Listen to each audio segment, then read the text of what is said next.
dearest friend, April, and pleasure to be here in this sacred space once again. I want to thank you all for being here as well to beautiful evening. Got a little breeze in here. Sun's kind of going down the right spots.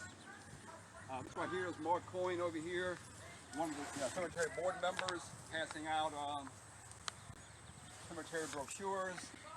Mark's been working in the cemetery probably about 20 years.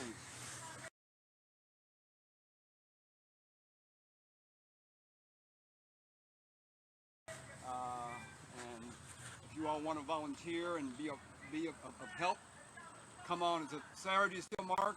Always Saturday. Every Saturday, okay.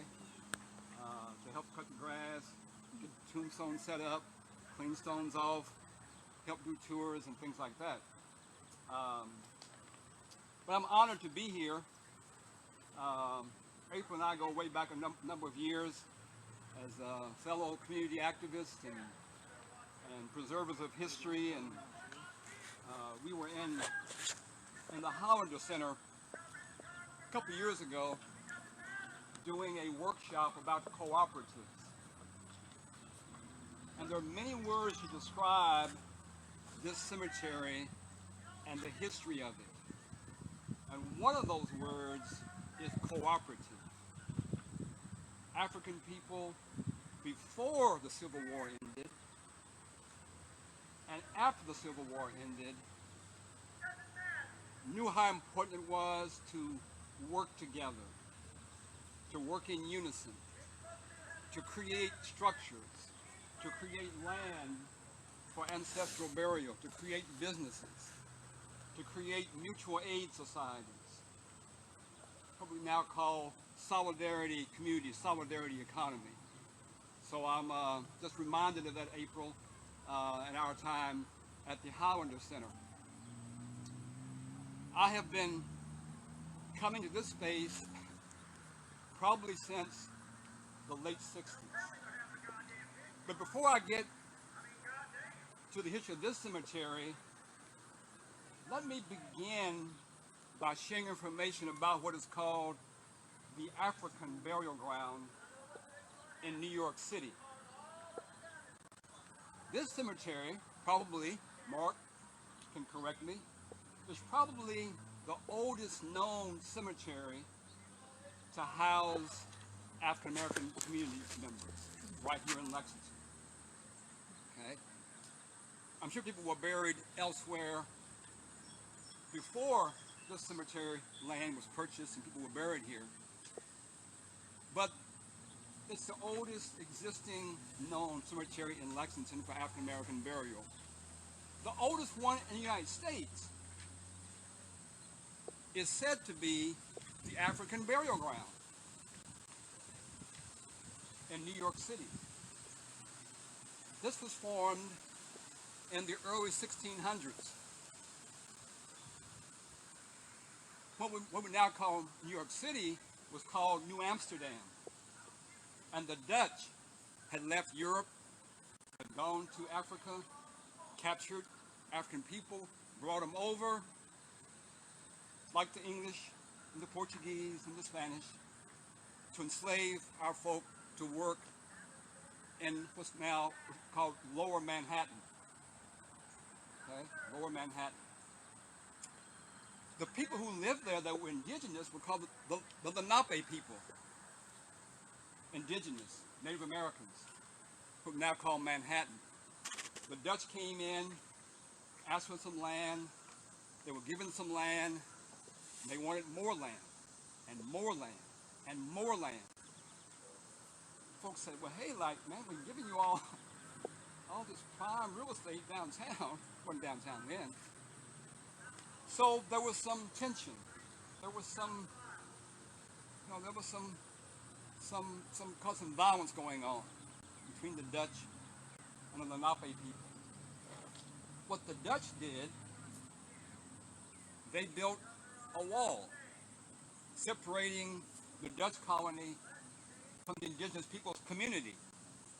Well, along that same time, the African people were asking for burial places for their people who were dying there in New Amsterdam. The Dutch said, okay, well, we've got this wall we built between us and the indigenous people, so you all can have your burial ground right outside this wall. Africans said, hey, we got it. It's a done deal. They began doing burials there.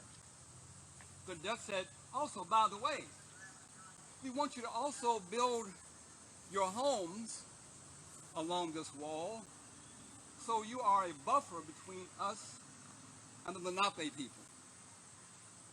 Africans said, hey, we'll do that too. You know, built their communities, built their along the wall, had their burial ground, early 1600s. Okay. Now, about 25 years ago, when they were tearing down some buildings on Wall Street to build a new high-rise, they began finding all these skeletons. I'm going to pass these around, just take a quick look at them.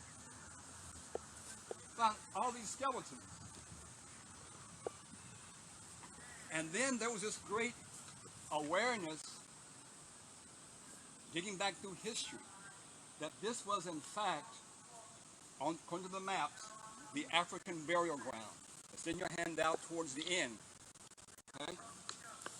Now, where did the name Wall Street come from? From that wall. From that wall that separated the African burial ground and the African people from the Dutch and the Lenape people.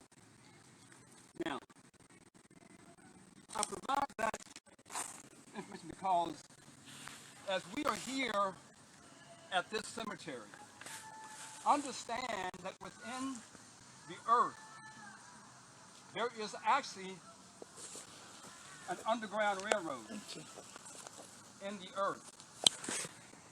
That's the roots, the rhizomes, the fungi, the water systems that connect the African burial ground with what is now called here the African Cemetery No.2. And it connects all the other sacred burial places throughout the country. It connects the culture, it connects the trauma, it connects the joy, the pain, the aspirations, the sheroes, the heroes, the burial rites. So my point is, let's not look at this cemetery as a single entity, but as a web, a network of other cemeteries, other burial places throughout the country. And it's our responsibility, all of us, it's our responsibility to help lift up that legacy, to help preserve that history, to help preserve the land, the stones. It's all of our responsibility to do that. It's all part of our history. So that's in the handout. And I want to say as well before I continue on, I bought this as a kind of gift. But also on the back table here are some tomatoes from my garden. And when we end up tonight, all I have is buckets, no sacks, but feel free to come over when we end the session. Take some tomatoes, some peppers in there as well, as part of my gifting to you all for being here this evening. Now, this sacred place here, this hallowed ground, contains more than, people say, 6,000 burials that began to occur, history says, in the 1820s, 1830s. That means that African people who were brought here to Kentucky, mostly probably out of Virginia, because Kentucky, as we know, was what was called the Virginia Commonwealth before Kentucky. Okay, because we were brought here as African people, we recognize the importance of the ancestral burial process. ancestral burial places. So we began trying to figure out where we could begin to bury our folk in the 1820s and 30s. And the conjecture is, the historical research is, that this area in here was provided because this area here was out in the country. Okay? Out in the country. The city was about where 3rd Street is. So all out here, beyond 3rd Street was country, rural areas. Okay? Big homes, farms, things like that. Wooded areas. So we were given, were given areas that were far from the city to begin to bury our people. If you go to the UK archives, you will find a document, I think it's 1843, where what was called the Union Benevolent Society began to incorporate as an entity of mutual aid, of helping those in the community, okay, cooperating. That's what we saw, what was created in the 1840s. This was before emancipation. This was before the Civil War ended. We were already thinking about how to within the African traditions, begin to bury our ancestors. Then after the Civil War ended, African people formed again. We were already creating these mutual aid societies. We were already creating these cooperative business and community ventures already before emancipation. But once we were freed, then our creativity, our innovation, entrepreneurship, our commitment to building community, while also trying to exercise what was now called our freedom. So around 1869, this Union Benevolent Society decided, well, this land that we were allowed to bury folks in, we don't know how long we can do that. We don't know how long we'll be allowed to do that. So what we should do is what? Buy the land. Let's buy the land. And this is just 4 years post-emancipation now. Okay? 1869. Just 4 years. And people, trust me, were saving pennies. They were saving nickels. They were saving quarters. And yes, some dollars as well. But any amount of money was needed and wanted. But the land here began to be purchased in 1869 thereabouts, and then in certain parcels, and it wound up being this space here. Okay. Now, according to history, back in the 1830s, there was also what was called Union Benevolent Society No.1 before emancipation. After emancipation, that society became Union Benevolent Society No.2. They decided to call this cemetery, as we know, African Cemetery No.2. That's one of the pieces of history that is contested, but that's what I like to speak from. Okay.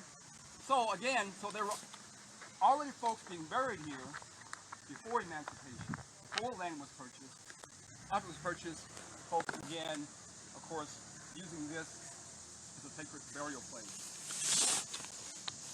Now, it's important to understand that this wasn't just a cemetery. Okay?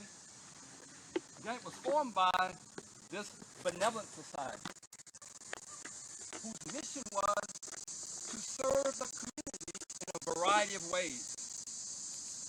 Serve those women maybe whose husbands, like my great-grandmother, fought the war. She was left as a widow with 5 children. The society probably would have helped her. It would have helped those people who were freed and left their former plantation, but wanted to be in the city but didn't have any work. Probably helped them. It helped people with housing, with health care. Okay? It was here to serve the community. It was called a benevolent society. And a group of people that formed the society also formed about every other African American entity in Lexington. Does that make sense? Many individuals who were on the Benevolent Society board helped buy the land, helped create the cemetery, also founded what was called the Colored Orphan Home out on Georgetown Street, now called Robert Williams Cultural Center. They helped form that organization from the same people. There was also here in Lexington, back beginning around the 1870s, what was called the Colored Mechanical and Agricultural Fair, like a state fair, where you take horses, right? You take mules, you take food, you take flowers, and things like that, okay? And you have all kinds of contests and floral displays and whatever, like a state fair. That was formed out near Newtown Pike. So they formed that organization.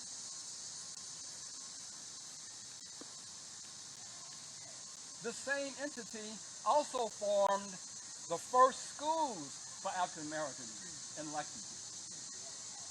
There was a couple in that network of people called the husband was Jordan Jackson, his wife was Ebell Jackson. Okay, they were a dynamic couple, did all kinds of things, business owners, entrepreneurs, and so forth. Well, Ebell was over at Camp Nelson during the Civil War to educate the African American troops, their wives and children. And she came to Lexington and became this all-world kind of a woman. But she helped start the first school for African Americans on Upper Street, right across from St. Paul AME Church, with Ebell Jackson. Okay. There was also out near the orphan home what was called the Colored Normal School. These same people that formed the cemetery, bought land for the cemetery, also were some of the founding folks with the Colored Normal School out on Georgetown Street. They were also instrumental in helping form the early black churches, like St. Paul, like First African, and things like that. Again, they were business people, entrepreneurs. Now, I'm going to share one more thought about this group of people who were dynamic, they were innovative, they were creative, they were great business people. Who knows where Douglas Park is? Where Douglas Park is, right? Out on Georgetown Street. Now, why is it called Douglas Park? Who's the name for it? Frederick Douglass. Why is it called Frederick Douglass Park? Okay, why is it called that? Because again, I'm going back to the cemetery, the Benevolent Society, to help create it, help form it, with the likes of Ebell Jackson, her husband Jordan Jackson, and many other people. Well, Ebell and Jordan owned quite a bit of land on Georgetown Street because Jordan Jackson's father was a white guy. His mom was an African woman. When the war ended, Jordan's father gave him some land. That was pretty neat. Okay? So when the city needed land for a park for African Americans, they thought, wow, where can it be located at and where should it be? So Ebell and Jordan went to the city and said, hey, we got some land and we can sell you to become the first park in Lexington for African Americans on one stipulation, that it be named for our dear friend, Frederick Douglass. So, I'm trying to paint a picture that, yes, we're here in a cemetery, but this represents far more than a cemetery. It represents far more than tombstones and soldiers' markers and jockeys. It It represents a community of people who were committed to exercising their freedom, committed to helping build this community called Lexington, committed to seeing their children grow and be educated and thrive, building churches, building businesses. The same people who helped found the cemetery also helped develop, you don't see it much there now, what became what's called Dewey Street, which was the primary business and entertainment district for black folk in Lexington. Ebell had a millinery shop down there off of Dewey Street. Her husband had a livery and a horse stable and whatever right near there. So the folk who began the cemetery were people who were determined to build community all around the city, and they were also connected to people like Du Bois, like George Washington Carver, Frederick Douglass, Ida B. Wells. They weren't content. They knew that the freedom to be fully expressed required African American people connecting with other people around the state, around the country, and so forth. So they were well connected with this network of people nationally. Now, I want to talk a little bit about some of my involvement with the cemetery. Then I'll discuss a few individuals. Then we'll have some Q&A. I came to Lexington in 1967 to go to school at UK. I became founder of the Black Student Union. I had been, before that, a civil rights activist at 10 years old in CORE. Came here with the spirit of activism and community involvement. In the late 60s, as the Black Student Union was also connecting with community people and community struggles, we began to go around, drive around the east end of Lexington, meeting people, going to the churches and things like that, going to what was then called here on Chestnut Street, still street wide, and making those kind of connections. I had a good friend of mine named Jim Sleep, Baba Jim Sleep. You might know him. He was also an activist at UK. Okay? He had a house right over here off McGoffin. Okay? Right off McGoffin. We used to go to his house, print things, for our campus activism. And he began to talk about this cemetery in the late 60s to me. It was then kind of overgrown, like a jungle almost. Then in 71, Jim had a paper called the Lexington Voice that he was distributing around the community, discussing various community problems and community issues. In one of those papers, Jim did an expose of what was then called Ernie's Auto Mart, because it was throwing cars across the fence into the cemetery. We took pictures of that, put it in the Voice, and the Voice was like this right here, okay? Nothing fancy, piece of paper, I guess what it was, okay, honestly. Went downtown, met the city people. The city came out, verified it, and forced them to get all of their automobiles and, axles and hoods and things off this property. That was in 71. I got involved in that.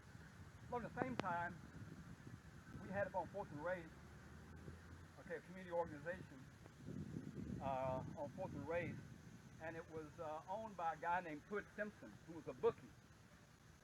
And he had been a bookie at the old racetrack. More than likely. He was a bookie, anyway. But he told us about then the old racetrack, Isaac Murphy, and how Murphy was buried here initially, and how their house was over on 3rd Street. So I got introduced to Isaac Murphy and the old racetrack back around 1971. Then in the 70s, in the mid-70s, 73, 74, there was a community effort to come in here and helped clean the cemetery up. Okay? You go back and look at some of the newspaper articles, you'll see that there was a community effort, folks coming in here in the mid-70s to cut the grass, cut the bushes down, and restore stones. Because back then, now we have, okay, this very nice fence all around it. Okay? Nice fence all around it.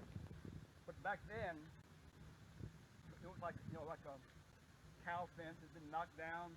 The back of the fence was down. Over here it was down. People were coming in here, vandalizing, knocking down stones, things like that. But anyway, there was an effort in the 70s to kind of come in and help clean things up.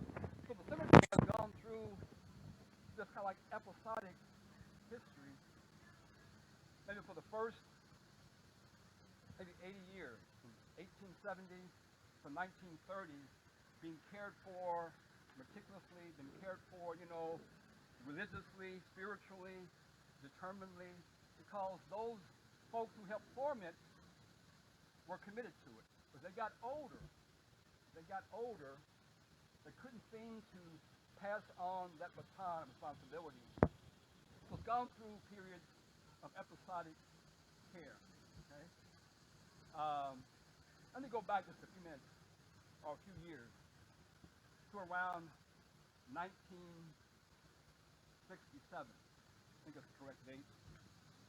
That was when the city decided that the cemetery, you can't see inside of it. There's like bushes everywhere, trees, weeds. The weeds are 10 and 12 feet tall. And they said, wow, that cemetery is so overgrown, no one is caring for it. So what we should do in the cemetery is our nation's greatest jockey, Isaac Murphy.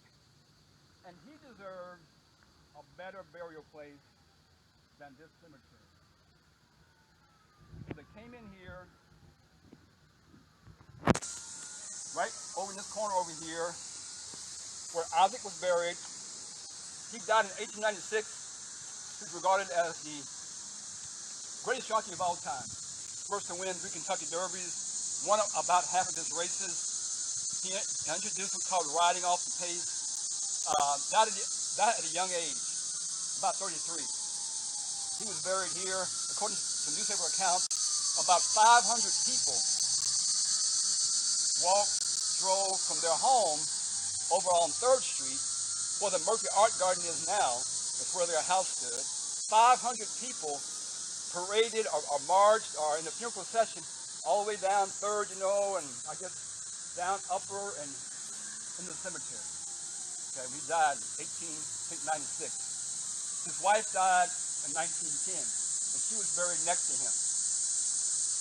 But the city said, that jungle over there that no one cares about, rather than coming in here and help clean it up and being caretakers of the cemetery, they said, no, we're going to go in there, we're going to find where his grave is, hope it's Isaac, okay, exhume the remains, and take Isaac out to where a man of war is buried, off Puffman Mill Road. So they dug Isaac up, didn't ask his wife, dug him up, put him out there, and then in 1974, when the state decided to build what's called the Kentucky Horse Park, they thought, wow, state government,